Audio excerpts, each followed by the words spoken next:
Hi everyone and welcome back to another video. So connecting Etsy to Shopify allows you to manage products, inventory and orders across both platforms.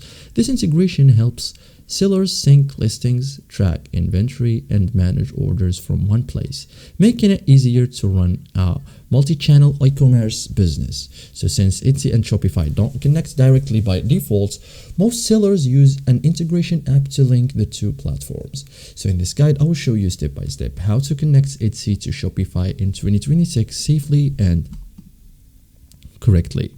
So first thing first, choose an Etsy Shopify integration app. So common apps that connect Etsy and Shopify include popular options like Etsy Marketplace integration, Shuttle, Let's Commerce, Marketplace Connect. So these apps allows you to sync listings, manage orders, and updates inventory automatically. So most offer free trials, okay, most of them.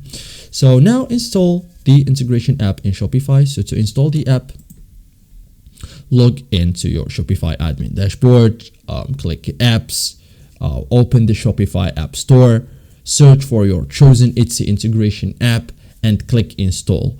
Approve the required permissions, okay, and then connect your Etsy account. So after installing the app, open the integration app inside Shopify, click connect Etsy account. You will be redirected to Etsy login page, which is I already logged in, so login page. So click sign into your Etsy seller account and then click allow access. So this authorizes the app to sync your Etsy data. Etsy must approve the connection. Okay, so that's it guys. Thank you for watching and see you in the next tutorial.